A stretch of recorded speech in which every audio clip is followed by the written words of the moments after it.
नमस्कार, अपन समाचार में स्वागत है। राष्ट्रीय मानव अधिकार आयोग वैशाख 30 गते होवाला स्थानीय निर्वाचन में 77 जिला के मतदान केंद्र सभक स्थलगत अनुगमन कर लागल है। बुध दिन आयोग पत्रकार भेंटघाट कार्यक्रम के आयोजना करते आसन्न वैशाख 30 गते होवाला स्थानीय निर्वाचन में 77 जिला के मतदान केंद्र सब में स्थलगत अनुगमन करवाक जनौलक है। आयोग के अध्यक्ष तब बहादुर मगर स्थानीय तहक निर्वाचन अवधि में आयोग 47 टा अनुगमन टोली परिचालन कक स्थलगत अनुगमन करवाक बतौलन। ओ आयोगक अध्यक्ष तथा सदस्य सभक नेतृत्व में 7 प्रदेश में निर्वाचन पूर्व सिहो अनुगमन हेबाक जानकारी दिलन। उम्मेदवारी मनोनयनको क्रममा 30 वटा जिल्लामा पुगेर अनुगमन गरिसकेको छ। आयोगका माननीय अध्यक्ष तथा सदस्यहरूको नेतृत्वमा आयोगका 7 वटा प्रदेशहरूमा उच्च स्तरीय अनुगमन टोलीद्वारा निर्वाचन पूर्वको अनुगमन हुनेछ। आयोगका माननीय सदस्य डा सूर्य ढुङ्गेल मध्य प्रदेश र माननीय मीर ठाकुर गण्डकी प्रदेश, माननीय सदस्य मनोज दवाडी सुदूरपश्चिम प्रदेश र माननीय सदस्य लिली थापा नेतृत्वको टोली प्रदेश नम्बर 1 को अनुगमनमा जाने कार्यक्रम छ। निर्वाचनका दिन समेत आयोग अध्यक्ष सदस्य पूर्व पदाधिकारी सम्मिलित उच्च स्तरीय टोलीबाट निर्वाचनको अनुगमन हुनेछ। निर्वाचन अवधिमा आयोगले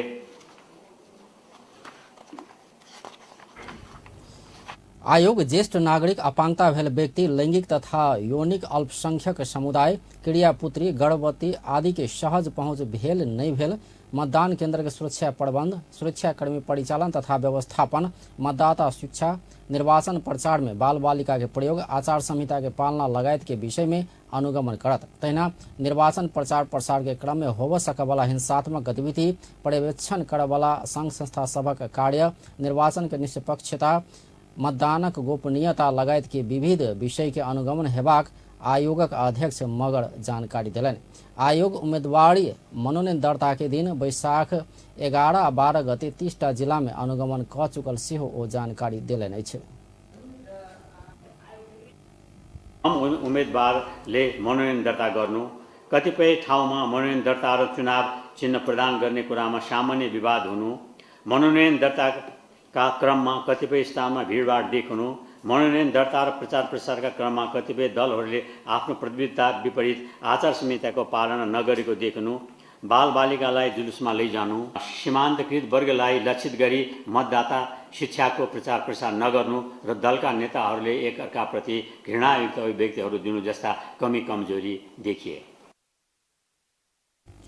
आयोग निर्वाचन के मानव अधिकार मैत्री बनाबो राजनीतिक दल सबके आग्रह से उकेलक अछि। अध्यक्ष मगर निर्वाचन में होव सकवाला राज्य शक्ति के दुरुपयोग, पैसा के अत्यधिक प्रयोग तथा बाहुबल के प्रयोग से निर्वाचन प्रभावित होव सकबा कहित एहि दिस सरकार वाला सब सतर्क रहल जेबाक बतौलन अछि। राष्ट्रीय मानव अधिकार आयोग सदस्य मिहिर ठाकुर सरकार मानव अधिकार उल्लंघनकर्ता के आरोपी के प्रहरी महानिरीक्षक नियुक्त केने आरोप लगौलन अछि। बुध दिन आयोग के कार्यालय में आयोजित पत्रकार भेंटघाट के क्रम में आयोग के सदस्य ठाकुर नवनियुक्त प्रहरी महानिरीक्षक धीरज प्रताप सिंह के मानव अधिकार उल्लंघनकर्ता के आरोप रहल बतौलन। और मानव अधिकार उल्लंघनकर्ता के प्रहरी महानिरीक्षक नियुक्त कऽ सरकार राज्य सत्ता के दुरुपयोग केने बतौलन। महानिरीक्षक सिंह के संबंध में आयोग अनुसंधान कऽ रहल सेहो ओ जानकारी दिलन। रुपाउनीमाथि आरोप लागेको छ। कुनै बेला कुबेर सिंह राणामाथि आरोप लागेको थियो 2065 सालमा र त्यस बेला आयोगको तत्कालीन अध्यक्ष केदारनाथ उपाध्याय श्रीमानको नेतृत्वको आयोगले सरकारलाई साटर गराएको थियो, जागरुक गराएको थियो, एउटा सिफारिस पनि गरेको थियो। लगभग अहिले हामी अनुसन्धान गर्दैछौँ, फाइलहरू हेरिरहेछौँ र यहाँहरूलाई पनि आग्रह के गर्न चाहन्छु भने यो पनि एक किसिमको राज्यको सत्ताको दुरुपयोग भयो। यो बेलामा चाहिँ टप लेभलका चाहिँ सुरक्षा निकायको प्रमुख बनाउँदाखेरि केही न केही हैन यो गम्भीर मानव अधिकारको प्रश्न पनि हो र यहाँहरू सबैले त्यसमा अरू थप इन्भेस्टिगेसन गर्न म आह्वान पनि गर्छु। ओ महानिरीक्षक सिंहक संबंध में और अनुसंधान कऽ रहल सेहो सरकार वाला सबके आह्वान केलन अछि। स्थानीय तहक निर्वाचन में जनकपुर धाम उपमहानगरपालिका में मेयर पदक स्वतंत्र उम्मीदवार मनोज कुमार शाह प्रतिबद्धता पत्र सार्वजनिक कयलनि अछि। बुध दिन जनकपुर धाम में पत्रकार सम्मेलन कऽ मेयर के स्वतंत्र उम्मीदवार शाह 21 बुंदा के प्रतिबद्धता पत्र सार्वजनिक कयलनि अछि। नेता शाह प्रतिबद्धता पत्र में जनकपुर धामक गंदगी व्यवस्थापन, लैंडफिल साइड निर्माण, प्रत्येक वड़ा में गंदगी संकलन केंद्र के स्थापना, सड़क कात के व्यवस्थापन, ऐतिहासिक, धार्मिक, पुरातात्विक तथा सांस्कृतिक संपदा के मरम्मत संभार, लोप भरल धरोहर के खोजी नीति, धरोहर के राष्ट्रीय तथा अंतर्राष्ट्रीय स्तर में प्रचार प्रसार, पर्यटन व्यवसाय के प्रवर्धन, रंगभूमि मैदान के स्वच्छ तथा सफा करबाक, पोखरि सबके सर सफाई कऽ भीड़ के सौंदर्यीकरण करबाक लगायत के विषय समेटल गेल छै। ओ अपना निर्वाचित भेला बाद जनकपुर धाम के सुंदर, आकर्षक आ समृद्ध बनेबाक प्रतिबद्धता सेहो जनौलनि। तहिना उपमहानगरपालिका भीतर देखल गेल मच्छर आतंक के नियंत्रण कर दीर्घकालीन नीति बनाकर आगाँ बढ़बाक सेहो बतौलनि। नंबर 1 जनकपुर धाम उपमहानगरपालिका भित्र फोहोर व्यवस्थापनका लागि सेनेटरी लैंडफिल साइट निर्माण तथा सुचारू गर्नेछु। फोहोर व्यवस्थापनका लागि आवश्यक उपकरण तथा जनशक्ति परिचालन गरिने, फोहोर व्यवस्थापन कार्यमा आधुनिकीकरण तथा वैज्ञानिक प्रणालीलाई अपनाई यसबाट घरेलु कार्यमा प्रयोग हुने ऊर्जा तथा कम्पोस्ट मल उत्पादन गरी कृषि कार्यमा जैविकको प्रोत्साहन तथा जन स्वास्थ्यमा पर्ने नकारात्मक असरको जोखिम न्यूनीकरण गर्ने आवश्यक। यी जगह के नाम पहिले बगाले फाट छ, अखन 3टा गाविस मिलकर तिर्लोक नगरपालिका बनलाइ छ। नगरपालिका साथै यसमा एउटा कुरा छुट्न गएको छ, जुन मूल सेनेटरी ल्यान्डफिल साइट हुनेछ त्यसका लागि चारै साइडमा हामी साना साना सेनेटरी ल्यान्डफिल साइटहरू फोहोर कलेक्सन सेन्टर पनि हामी राख्नेछौँ। किनभने त्यहाँ तीनै प्रकारका फोहोरहरूलाई वर्गीकरण गरी केही ठोस फोहोर हुन्छ, कुनै फोहोरबाट हामी कम्पोस्ट मल बनाउन सक्छौँ र कुनै फोहोरबाट हामी ऊर्जा उत्पादन गर्न सक्छौँ। समग्रमा नेता शाह जनकपुर धाम में नगर क्षेत्र भीतर सुरक्षा व्यवस्था के लिए सीसीटीवी कैमरा जड़ान करबाक, प्रत्येक वड़ा में फ्री इंटरनेट सेवा संचालन करबाक, विमानस्थल के स्तरोन्नति करवा, संबंधित निकाय संग प्रयास करबाक, उपमहानगरपालिका के महानगरपालिका में स्तरोन्नति कर आवश्यक पूर्वाधार तैयारी करबाक, उपमहानगरपालिका के कामकाज पारदर्शी बनेबाक, भ्रष्टाचार के शून्य में आनबा, रिंग रोड के निर्माण करबाक, प्रशासन यंत्र के चुस्त दुरुस्त बनाकर सर्वसुलभ सेवा प्रदान करबाक सेहो प्रतिबद्धता पत्र में राखले छथि। स्थानीयतः निर्वाचन के जनकपुर धाम उपमहानगरपालिका के मेयर पद के उम्मीदवार विभा ठाकुर सेहो घर दुआर कार्यक्रम तेज कयलनि अछि। तराई मधेश लोकतांत्रिक पार्टी तमोलोपा से उम्मीदवार रहल ठाकुर जनकपुर धाम उपमहानगरपालिका के वड़ा नंबर 4, 8, 9 सहित के वड़ा में घर दुआर कार्यक्रम संपन्न कयलनि अछि। घर दुआर कार्यक्रम के क्रम में उम्मीदवार ठाकुर अपना पिछला जिंदगी अधिकारक लड़ाई में लगौने बतौलनि। ओ अपना मेयर में जितला बाद जनकपुर धामक समग्र विकास करबाक प्रतिबद्धता जनौलनि। ओ समावेशिता आ उत्कृष्टता के सिद्धांत के लागू करबाक, समृद्ध आ सुंदर सीता के नगरी जनकपुर धाम बनेबाक, सांस्कृतिक तथा कृषि पर्यटन क्षेत्र के आगा बढ़ेबाक, प्रकृति मैत्री उद्योग, गंदगी के व्यवस्थापन, सर सफाई के प्राथमिकता, वृक्षरोपण तथा हरियाली पार्क सब निर्माण करबाक लगायत विषय समेटने अछि। नेत्र विक्रम चंद विप्लव नेतृत्व के नेपाल कम्युनिस्ट पार्टी के विद्रोही नेता सभक जमघट से महासचिव से विप्लव के हटाओल गेल छै। चितवन के परसा में बुध दिन शुरू भेल विद्रोही पक्ष के राष्ट्रीय जमघट महासचिव के जिम्मेवारी से विप्लव के हटबैत पार्टी से निष्कासन केलक अछि। विप्लव नेतृत्व के नेपाल कम्युनिस्ट पार्टी के नाम से चिन्हल जाय वाला ई पार्टी से विप्लव कार्रवाई के नेता द्वय धर्मेंद्र बास्तोला आ हेमंत प्रकाश ओली पक्ष राष्ट्रीय जमघट करैत विप्लव के महासचिव पद से हटौलक अछि। केंद्रीय सदस्य गुणराज लोहनी विप्लव के पार्टी से निष्कासन कयल गेल आ खड्ग बहादुर विश्वकर्मा प्रकांड के प्रवक्ता के जिम्मेवारी से हटाओल गेल जानकारी देलनि अछि। जमघट से धर्मेंद्र बास्तोला के संयोजक बनाओल गेल छै। ई निर्णय बाद दस्तावेज ऊपर परामर्श शुरू भेल लोहनी जानकारी देलनि अछि। नेकपा के सचिवालय सदस्य के जिम्मेवारी में रहल नेताद्वय धर्मेंद्र बास्तोला आ हेमंत प्रकाश ओली के विप्लव किस समय पहिने पार्टी जिम्मेवारी से मुक्त कऽ विज्ञप्ति जारी केने छलथि। चितवन के रत्ननगर में सत्ता गठबंधन भागवंडा मिला व वडा अध्यक्ष उम्मीदवार के टिकट छिनला बाद कांग्रेस कार्यकर्ता पार्टी वडा कार्यालय में तोड़फोड़ कैने छे। कांग्रेस नगर सचिव समेत रहल वडा नंबर 12 के उम्मीदवार अनिता अड़ियाल के टिकट लऽ कऽ माओवादी केंद्र के देला बाद कांग्रेस कार्यकर्ता सब पार्टी के वडा कार्यालय तोड़फोड़ कऽ कऽ तालाबंदी केलक अछि।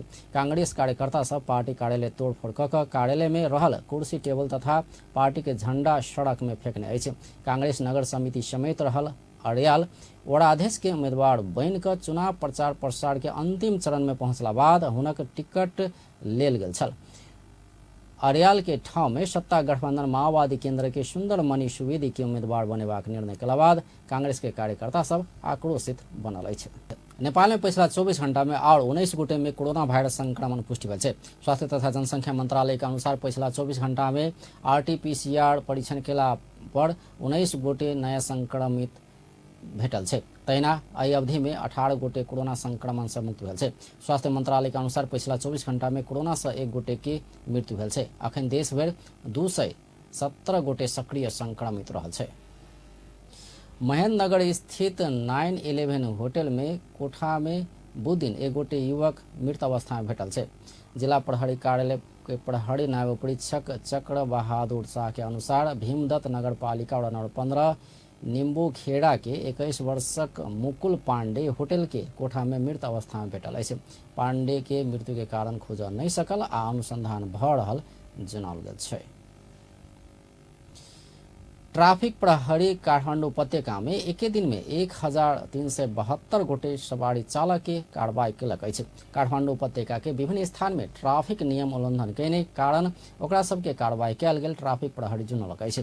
कार्रवाई में पड़े वाला सब में तेज गति में सवारी साधन चलावे वाला 116 गोटे, मदिरा पीकर सवारी साधन चलावे वाला 125 गोटे, फुटपाथ में पार्किंग करे वाला 96 गोटे, जतऽ ततऽ यात्रु चढ़ावे वाला उतारे वाला 71 गोटे रहल छै। तहिना दुहारि खोल कऽ सवारी साधन चलावे वाला 63 गोटे, लाल बत्ती के उल्लंघन करे वाला 43 गोटे, क्षमता से बेसी यात्रु राखे वाला 27 गोटे आ अवस्था ठीक नहीं रहल सवारी साधन चलावे वाला 30 गोटे चालक के सेहो कार्रवाई कयल गेल ट्राफिक प्रहरी जानकारी देलक अछि। गृह मंत्री बालकृष्ण खाड़ गौतम बुद्ध अंतर्राष्ट्रीय विमानस्थल के निरीक्षण कऽ अंतर्राष्ट्रीय फ्लाइट के तैयारी के विषय में जानकारी लेने छथि। बुध दिन भिनसर निरीक्षण कऽ गृह मंत्री खाड़ अंतर्राष्ट्रीय फ्लाइट के विषय में जानकारी लेने गौतम बुद्ध अंतर्राष्ट्रीय विमानस्थल अध्यागमन कार्यालय के निमित्त प्रमुख अनूप केशवी जानकारी दिलनि। विमानस्थल में आवाला जेठ 2 गते बुद्ध जयंती के अवसर में पहिल अंतर्राष्ट्रीय फ्लाइट करबाक तैयारी भ रहल अछि। जजीरा एयरलाइंस अपन पहिल फ्लाइट कर सहमति जनाबि चुकल अध्यागमन कार्यालय प्रमुख केसी जानकारी देलनि अछि। मंत्री खाड़ विमानस्थल में अध्यागमन के तैयारी, अराइवल आ डिपार्चर केना करबाक तैयारी के विषय में सेहो जानकारी लेने छथि। तहिना ओ विमानस्थल के प्राविधिक पक्ष के विषय में सेहो जानकारी लेने छथि। गृह मंत्रालय अंतर्गत कयल जेबाक काज पूरा भेल नहीं भेल विषय में सेहो निरीक्षण के क्रम में गृह मंत्री खाड़ अध्यागमन कार्यालय संग जानकारी लेने छलथि। त्रिभुवन अंतर्राष्ट्रीय विमानस्थल के आंतरिक उड़ान फेर से शुरू भेल छै। बुध दिन विमानस्थल के आंतरिक टर्मिनल बिल्डिंग दिस 7टा बम रहल सूचना अयला बाद अवरुद्ध भेल आंतरिक उड़ान सेवा फेर से शुरू भेल छै। बुध दिन भिनसर विदेश से एक अज्ञात व्यक्ति फोन कऽ विमानस्थल के आंतरिक टर्मिनल बिल्डिंग दिस 7 ठाम में बम राखने सूचना देला बाद आंतरिक उड़ान अवतरण सेवा करीब 1 घंटा धरि अवरुद्ध भेल छल। बम रहल सूचना पोला बाद विमानस्थल प्रशासन आ सुरक्षाकर्मी सब विमानस्थल क्षेत्र के जांच केने छल, जाहि में कोनो शंकास्पद वस्तु नहीं रहल प्रमाणित भेल अछि। भ्रामक सूचना देय वाला व्यक्ति के विषय में अनुसंधान भ रहल अछि। संचार कर्मी संग बातचीत में विमानस्थल के प्रवक्ता टेकनाथ सिटोला कार्यालय के कोनो शंकास्पद वस्तु नहीं भेटल बतौलनि। ओ भ्रामक सूचना देय वाला व्यक्ति नेपाली में बात केने सेहो जानकारी देलनि। 2 घण्टा भित्रमा फाट्छ भनेर चाहिँ हैन विस्फोट हुन्छ भनेर बाहिरबाट चाहिँ टेलिफोन आएको थियो। हाम्रो टेलिफोन हाम्रो अफिसको टेलिफोन एक्सचेन्जमा आयो। त्यो टेलिफोन एक्सचेन्जलाई हाम्रो टिडिओमा हाम्रो टर्मिनल ड्युटी अफिसले रिसिभ गर्यो र उहाँलाई चाहिँ त्यस्तो प्रकारको चाहिँ फोन 9:40 देखि 2 चोटि आयो। त्यही मान्छेले 2 चोटि चाहिँ बाहिरबाट फोन गरेर चाहिँ यस विमानस्थलको टर्मिनलको डोमेस्टिक टर्मिनलभित्र 6-7 ठाउँमा होइन यसरी बम राखिएको छ र यो बम चाहिँ 2 घन्टाभित्र विस्फोट हुँदैछ भनेर चाहिँ खबर आएपछि हामीले तुरुन्तै विमानस्थल प्रशासन, यहाँ कार्यरत सुरक्षा निकाय, नेपाल प्रहरी, सशस्त्र प्रहरी, जनपद प्रहरीको टोलीले उहाँहरूको चाहिँ बम डिस्पोजल चाहिँ टोली पनि छ, उहाँहरूको चाहिँ नेपाली सेना र नेपाल प्रहरीको डग स्निफिङ पनि छ होइन। त्यो दुइटै चाहिँ विधि प्रयोग गरेर यो डोमेस्टिक प्रवक्ता सिटौला शंकास्पद वस्तु भेटला पर वा ककरो व्यवहार में शंका लागला पर तत्काल सुरक्षा निकाय के खबर करस्यो अनुरोध कैलने छे। विश्व बैंक नेपाल के और 15 करोड़ अमेरिकी डॉलर देव लागल है। नेपाल वित्तीय क्षेत्र के स्थायित्व सुदृढ़ कर, वित्तीय समाधान के विविधीकरण कर आ नेपाल में वित्तीय सेवा में पहुंच बढ़ाव लेल विश्व बैंक ई रकम ऋण सहायता उपलब्ध नेपाल के उपलब्ध कराव के समझौता कल गेल है। बुध दिन सिंहदरबार स्थित अर्थ मंत्रालय में भेल कार्यक्रम में अर्थ सचिव मधु कुमार मरासिनी आ विश्व बैंक के दिश मालदीव्स, नेपाल आ श्रीलंका के लेल विश्व बैंक के राष्ट्रीय निर्देशक फारिस हदात जारभोस इस समझौता में हस्ताक्षर कैलने छे। कोविड महामारी, जलवायु परिवर्तन के जोखिम के संबोधन करने के संगे डिजिटल भुगतानी आ वित्तीय समावेशीकरण के आयोजना सबके संपन्न करावा ई ऋण सहायता सहयोग पहुंचेबाक अर्थ सचिव Marasini बतौलन। Emerging vulnerabilities from COVID-19 and climate change risks, and focuses on digital payments and mainstreaming of financial inclusion. We are particularly looking forward to addressing some of the long-term structural challenges that continue to weigh heavily on Nepal's financial stability outlook, as well as continue to work on digitalization and green finance. The proposed DPC helps to strengthen financial sector stability, diversify financial solutions, and increase access to finance. समझौता पत्र में कोविड-19 महामारी के परिप्रेक्ष्य में वित्तीय स्थायित्व के जोखिम सबके संबोधन कर बैंकिंग क्षेत्र सबक परिस्थिति पर्यवेक्षण के ई सहायता सहयोग पहुंचेबाक लिखल अछि। तहिना ऐसा पूंजी बीमा आ प्रकोप जोखिम वित्तीय बाजार सब खोला आ नवीनतम वित्तीय सेवा सबके प्रवर्धन कर सेहो मदद करबाक अर्थ सचिव मरासिनी जानकारी देलन। एम्हर मालदीव्स, नेपाल आ श्रीलंका के लेल राष्ट्रीय निर्देशक जोरभोस सब वित्तीय बाजार सब में विस्तारित जलवायु उत्थानशीलता एजेंडा के शुरुआत केनाई के संगे रूपांतरकारी वित्तीय क्षेत्र सुधार कार्यक्रम सबके ई ऋण सहायता सहयोग पहुंचेबाक बतौलन अछि। नेपाल राष्ट्र बैंक के गवर्नर महाप्रसाद अधिकारी चालू वर्षक मौद्रिक नीति मार्फत निजी क्षेत्र में जाय वाला 19% के कर्जा लक्ष्य पूरा नहीं हेबाक बतौलन अछि। बुध नेपाल चार्टर अकाउंटेंट्स संस्था के पहले राष्ट्रीय सम्मेलन में गवर्नर अधिकारी आर्थिक वर्षक शुरुआत में कर्जा विस्तार 32% धरि पहुंचल आ बैंकिंग प्रणाली में तरलता अभाव के कारण कर्जा विस्तार हो नहीं सकला के कारण निजी क्षेत्र में जाय वाला 19% के कर्जा लक्ष्य पूरा नहीं हेबाक बतौलन। ओ 19% के कर्जा विस्तार के लक्ष्य पूरा कर और 2 खरब ऋण बैंक सब विस्तार हेनाय रहल बतौलन। गवर्नर अधिकारी बाजार में तरलता अभाव तथा अर्थतंत्र चुनौतीपूर्ण रहला से पिछला 2 महीना में 2 खरब लगानी विस्तार हो नहीं सकबाक बतौलन। यो वर्ष हामीले झन्नै 66 चाहिँ एसएलएफ र अरु इन्स्ट्रुमेन्टहरु प्रयोग गरिसक्यो आजको दिनसम्म। आउटस्ट्यान्डिङ हेर्ने हो भने पनि रेगुलरली 2-4 महिना भयो 2 खर्ब रेगुलर आउटस्ट्यान्डिङ रहन्छ। अब यो भइराख्दा पनि हामीले त्यति अन्यथा मान्नुपर्ने अवस्था किन छैन भने यसै कारणबाट हामीले पैसा प्रिन्ट गरेरै बजारमा पठाइरहेका छौँ कि भन्नुपर्ने अवस्था पनि छैन। कारण के छ त भन्दा बैंक वित्तीय संस्था तैना गवर्नर अधिकारी बैंकिंग प्रणाली में तरलता अभाव के कारण ब्याज दर में असर पड़ल बतौलन। ओ मौद्रिक नीति के अर्धवार्षिक समीक्षा सेहो 2% रेट बढ़ाउने जानकारी दिलन।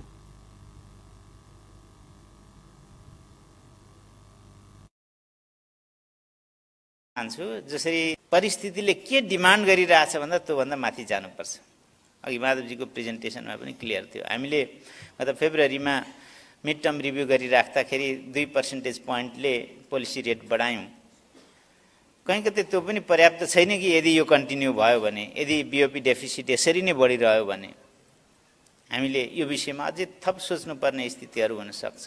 किनकि हाम्रो की मेजर भनेकै, की इन्स्ट्रुमेन्ट भनेकै पोलिसी रेट नै हो। हामीले त्यसलाई छुनुपर्छ। हामीले केही अस्थायी मेजरहरू लिएका छौँ, एलसीमा मार्जिन लिएका छौँ। नेपाल सरकारले केही वस्तुहरूमा, 10 वस्तुहरूमा नियन्त्रण गर्ने। तहिना ओ अनुदान तथा सहूलियत दऽ कऽ रेमिटेंस बढ़ेबाक बात केला पर अखन नेपाल जकाँ विदेशी मुलुक सेहो विदेशी मुद्रा देब नहि सकबाक अवस्थामे रहलासँ सोचल झेल रेमिटेंस आब नहि सकबाक हुन कहबै छै।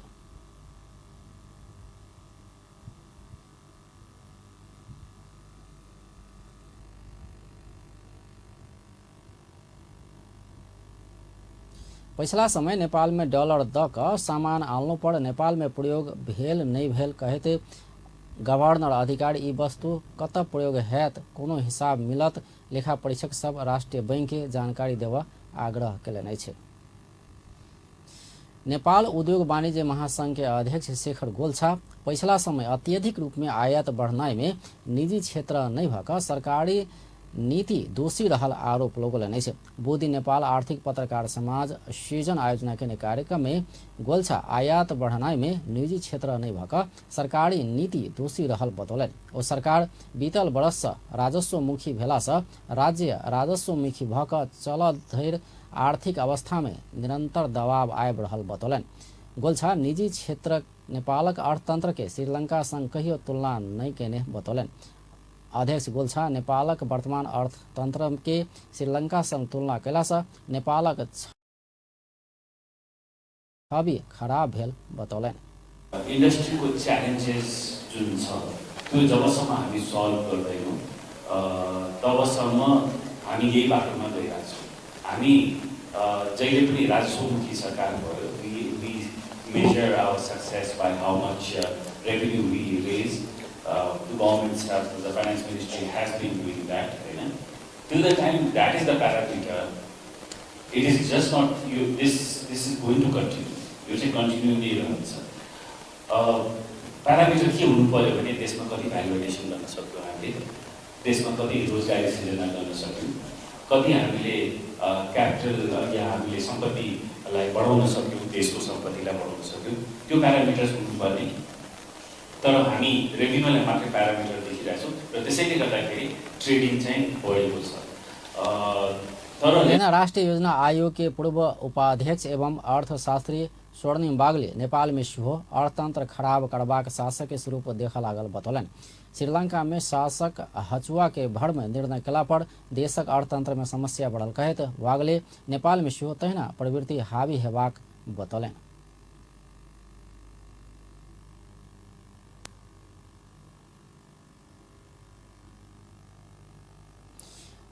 तहिना नेपाल बैंकर्स संघ के उपाध्यक्ष सुनील केसी पोड़का साल से चालू आर्थिक वर्ष के अंत्य धरि में आर्थिक राष्ट्र बैंक के 19% के कर्जा विस्तार कर सकबाक लक्ष्य से पूरा होब नहीं सकबाक बतौलनि। ओ पछिला तथ्यांक विश्लेषण केला पर चालू आर्थिक वर्ष भरि तरलता सहज नहीं हेब देखल गेल बतौलनि। तहिना नेपाल उद्योग परिसंघ के अध्यक्ष विष्णु कुमार अग्रवाल देश में देखल गेल अर्थतंत्र के अखन के अवस्था नया नहीं भेल बतौलनि। ओ अखन के अवस्था के सरकार अवसर के रूप में लेल जेबाक बतौलनि। तहिना नेपाल चेम्बर ऑफ कॉमर्स के अध्यक्ष राजेंद्र मल सरकार आनबाक नीति मजबूत नहीं भेल बतौलनि। ओ सरकार आयात प्रतिस्थापन कर लेल निर्यात में जोर देल जेबाक सेहो बतौलनि। ओ सरकार आयात रोकलो पर सोच पहुंचाक मात्रे निर्णय कर सरकार के सुझाव दिलनि छै। नेपाल तैयारी पोशाक उद्योग संघ के अध्यक्ष पवन गुल्यान नेपालक निर्यात जन्य उद्योग के लेल सरकार श्रमिक के तालीम के व्यवस्था कयल जेबाक बतौलनि छै। दो दिन काठमांडू में नेपाल आर्थिक पत्रकार संघ के कार्यक्रम में ओ नेपाल के गार्मेंट तथा निर्यात जन्य उद्योग सब में भारत तथा और देश श्रमिक आइन उद्योग चलाव पड़ला से नेपाली उद्योग में नेपाली श्रमिक के स्वरोजगार बनाव श्रमिक के तालीम के आवश्यकता भेल बतौलन। सरकार निर्यात जन सामान में निर्यात केला पर अनुदानक व्यवस्था कैल जबाक अध्यक्ष गोल्यान सरकारी अनुदान बिना अंतर्राष्ट्रीय बाजार में नेपाली उत्पादन सब प्रतिस्पर्धा कर दिक्कत हेबाक बतौलन। सबभन्दा ठुलो अब हामी ल्यान्डलक कन्ट्री छौँ, यो कुरा हामीले कतिचोटि भन्ने यो अहिले हाम्रो समस्या भनेको एक्सपोर्टको सबभन्दा ठुलो समस्या नै एयर फ्रेटको कुरा छ। किनभने बाई सी पठाउँदा अहिलेको जुन हिसाबको सी फ्रेटहरू छ त्यसले चाहिँ हामी कहिले पनि कम्पिटिटिभ हुन सक्दैनौँ।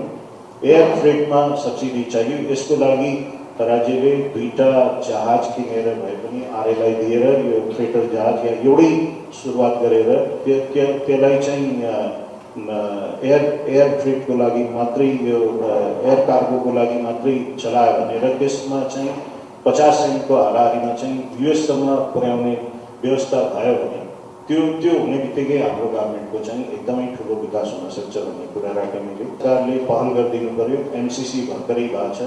यो अहिले चाहिँ युएससँगको रिलेसन राम्रो भएको छ। हाम्रो गभर्मेन्टलाई नेपाली प्रडक्टहरूलाई युएसमा चाहिँ ड्युटी फ्री एक्सेस गराउनको लागि पहल गरिदिनुपर्ने आवश्यकता छ। त्यो हुने बित्तिकै हामीलाई अध्यक्ष गोल्यान नेपाल में पाव वाला मौलिक वस्तु सब उत्पादन के लिए आवश्यक नीतिगत व्यवस्था कैल जबाक बतौलन। ओ नेपालक निर्यात जन्य उद्योग सब सेहो मौलिक उत्पादन में जोड़ देव आवश्यक रहल बतौलन। हाम्रो ढाकाको पनि छ, यो पालपाली ढाकाको अहिले ब्रान्डिङ भएको छ। त्यसलाई चाहिँ हामीले जोडेर यदि गभर्मेन्टमा जोड्न सक्यौँ भने त्यसले चाहिँ धेरै ठुलो फड्को मार्न सक्छ। पक्कै पनि हामीलाई यसको लागि नीति चाहियो। जति बढी भ्यालु एडिसन गर्यो त्यति क्यास इन्सेन्टिभ हामीलाई चाहियो। 2 लाख मान्छेलाई रोजगारी दिन सक्ने र 5000 नयाँ उद्योगहरू पनि जन्माउन सक्ने कुरा छ। यसमा चाहिँ एक्सपोर्टको लागि पनि र आयात प्रतिस्थापनको लागि गभर्मेन्ट अहिले बल्ल बल्ल 15% देखि 20% नेपालको गभर्मेन्ट छ। तेना पूर्व वाणिज्य सचिव चंद्र घिमरे नेपाल में पिछला समय व्यापार घाटा बढ़त गेला से मुलुक आर्थिक संकट दिस गेल बतौलन। ओ मंत्रालय के सचिव व्यापार घाटा के विषय में बजला पर पिछला समय सरकार नुक्या गेल बतौलन। 2 खरबभन्दा बढीको त्यहाँ पनि व्यापार घाटा हामीसँग छ। जुन कुरा चाहिँ हाम्रो नेसनल हाम्रो ब्यालेन्स सिटमा त्यो कुरा अथवा चाहिँ पिओपीमा त्यो कुराहरू आउने हुन्छ। त्यसको बारेमा कुरा गर्न पनि गाह्रो थियो। तेना पूर्व सचिव घिमरे नेपालक निर्यात से बेसी आयात महग हेबाक बतौलन अछि। ओ मुलुक में उत्पादित वस्तु सस्ता कैल जेबाक बतौलन। पूर्व सचिव घिमरे सिंहदरबार में एकटा सचिव दोसर सचिव के एकटा मंत्री दोसर मंत्री के असफल बनाबऽ लायक रहल आ एकटा नीति से दोसर नीति के असफल बनाबऽ लायक रहला से समस्या बढ़ल बतौने छलथि। आब खेल समाचार।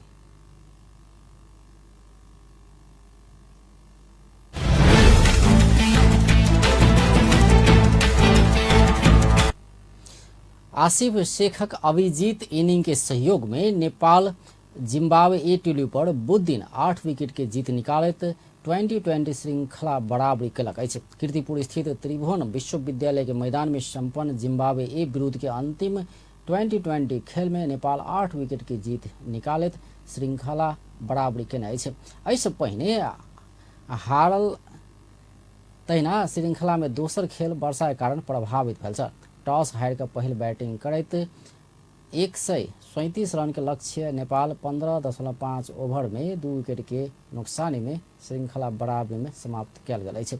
जवाब में बैटिंग करने नेपाल के लिए आसिफ शेख उत्कृष्ट प्रदर्शन कयलनि अछि। ओ 54 बॉल में 13 चौका आ 1 छक्का सहित सर्वाधिक 87 रन के योगदान दिलक अछि।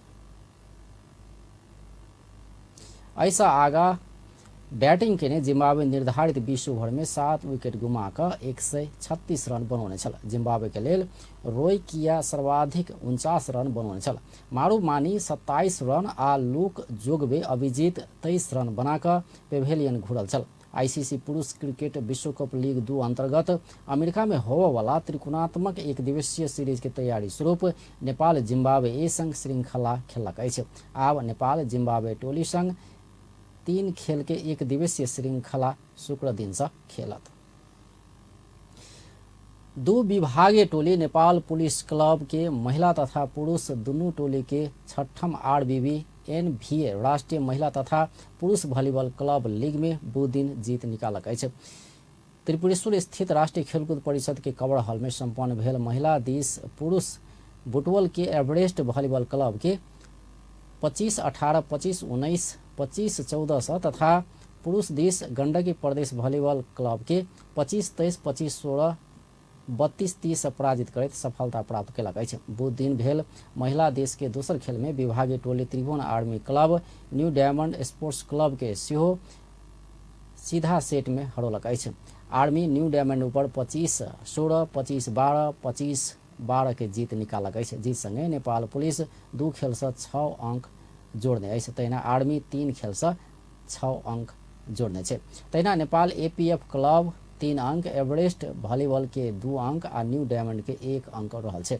राष्ट्रीय वाणिज्य बैंक के प्रायोजन में भेल प्रतियोगिता के पुरुष दिस के प्रतिस्पर्धा में हेल्प नेपाल एपीएफ ऊपर 3-1 के सेट से जीत निकालक अछि। हेल्प नेपाल एपीएफ के 25-22, 25-19, 28-30 आ 25-23 से पराजित केलक अछि। दोसर खेल में पुलिस गंडकी के पराजित केला संगे 9 अंक बनौलक अछि। तहिना हेल्प नेपाल 8 अंक के रहल छै, तहिना आर्मी के 9 अंक रहल छै। तहिना एपीएफ के 3 अंक, गंडकी के 4 रहल छै। व्यस्त अपन टेलीविजन देखैत रहब। नमस्कार।